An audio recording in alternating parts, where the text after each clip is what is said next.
Hello, this is Bob Gray Sr. Welcome to Ministry Moments.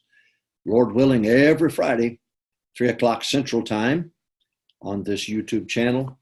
We'll spend some time with you, and hopefully these ideas will be a blessing to you. This is Ministry Moments, and every Friday I try to be very practical, very helpful, and it's not always for pastors.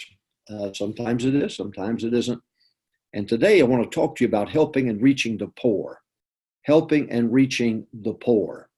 And I maybe give you some ideas where you could be a blessing to your town, to where you live, and to people in your town. And just another wonderful way of touching the community around you. Helping and reaching the poor. Number one, have a food pantry with assigned hours. Have a food pantry with assigned hours. We've belonged to the food association here in the area, and we were able to, I think 14 cents a pound, able to purchase food, and we would raise money for that.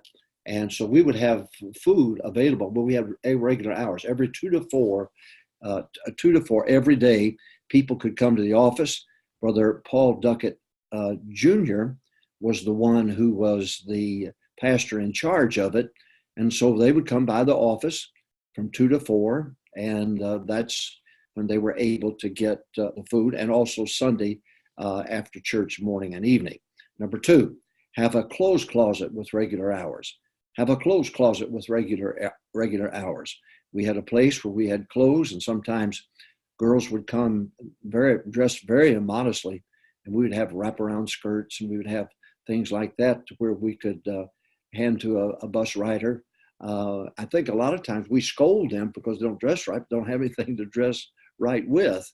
And so we teach our bus captains to be a blessing, put shoes on them, put clothes on them, do your best to help them. We don't want to keep anybody from coming, but we want to make sure that we do things decently and in order, and especially with modesty, very important. So have a food pantry with actual hours, assigned hours. Number two, have a clothes closet with assigned hours. Number three, have one man in charge. Have one. Dr. Paul Duckett Jr., I've already mentioned, he was the one that was in charge. He was with me 20 years before he went home to be with the Lord. And what a tremendous job he did. He had a great rapport with people, and people loved him. He died on his way to College Chapel, Texas Baptist College Chapel. And God bless him. We sure did. We sure have missed him. But the next week, he had 2 converts down now ready for baptism. And 2 weeks in a row, he had converts there. They didn't know that he'd passed. And they were shocked when we told them that the man who led them to Christ is in heaven himself. So we had one man in charge. Number 4, have him meet with each family to get info. So when they come in from 2 to 4, they would come in, the receptionist would buzz Dr. Duckett. He would come out, meet with them, take them to his office, or maybe if traffic was low, he would sit and talk to them in the receptionist area. And he had a piece of paper and a form, and he filled it out on every family that came in. So we had a good record of them coming in, of how many children they have, how long they've lived, what their needs are, and that type of thing. So number 1, have a food pantry with assigned hours. Ours was 2 to 4 every day.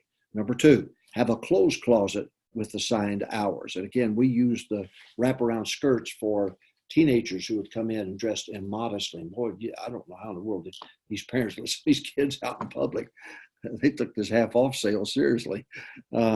So have a closet. Next, have one man in charge. One man in charge. Next, have him meet with each family to get info. We had a form.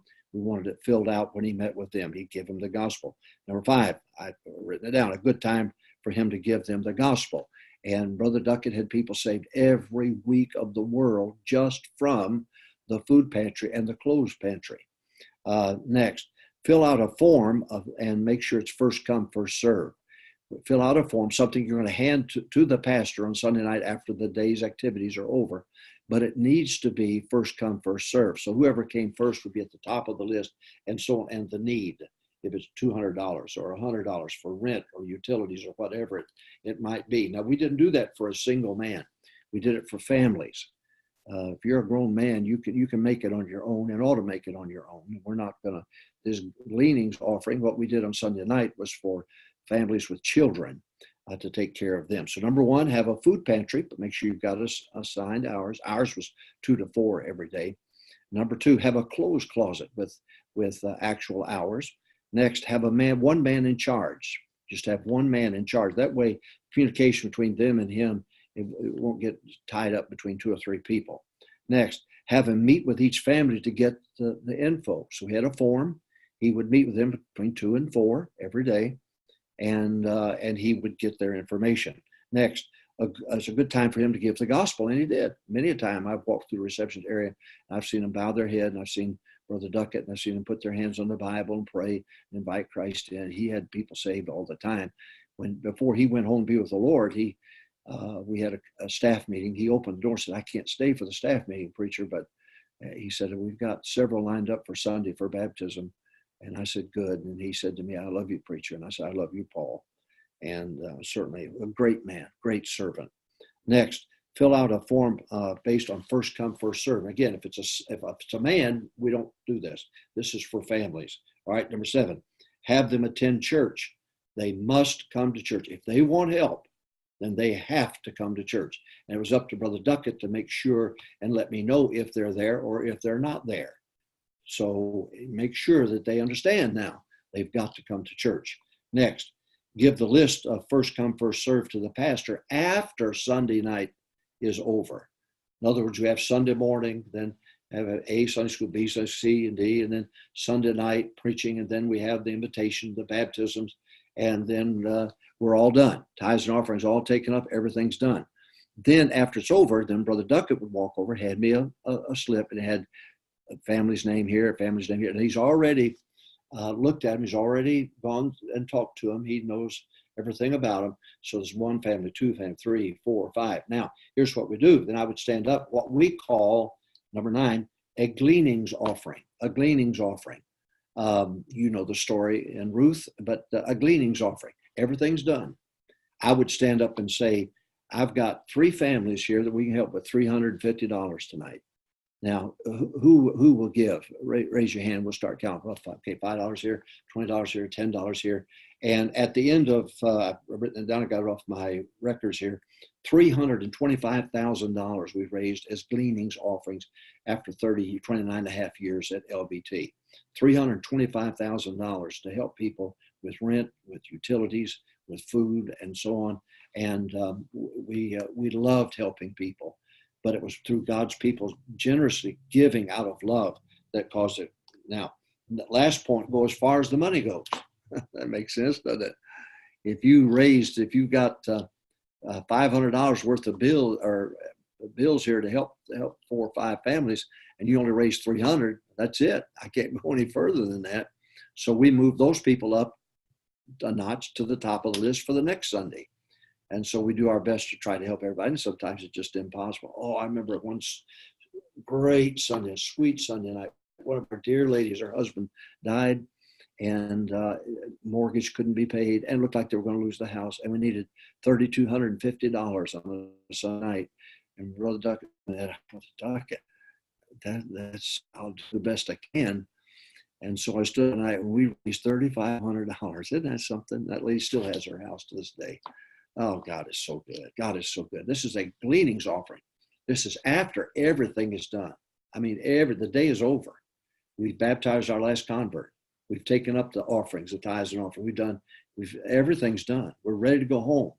And then Brother Duckett would hand me that sheet of paper, and then I would stand up and say, this is the needs that we have tonight. Let's see if we can, how far we can go and meet those needs. And boy, it was a blessing. Well, this is Ministry Moments. I hope this has been a blessing to you and a help. Ministry Moments, my goodness. Join us every Friday, would you? At 3 o'clock Central Time, Ministry Moments. And go to solvechurchproblems.com and subscribe to that. If you would, daily ideas about ministry and quotes and sermons. I've gone back to 1980, the first time that I came to Texas. And we're putting those old songs. My voice is a little higher, but the truths are still the same. I think you'll find it interesting. So subscribe, and also subscribe to this channel, YouTube channel on Ministry Moments, Solve Church Problems, and subscribe. That way you'll get this every week. and you'll be able to, it's not lengthy, it's just short, succinct, to the point, and hopefully a blessing. Ministry Moments. God bless you. Have a great weekend. Win as many people to Christ as you can. Pick them up Sunday, wake them up, pick them up Sunday morning, get them to church, down the aisle, and baptize. And God bless you. I'll see you next Friday at 3 o'clock Central Time.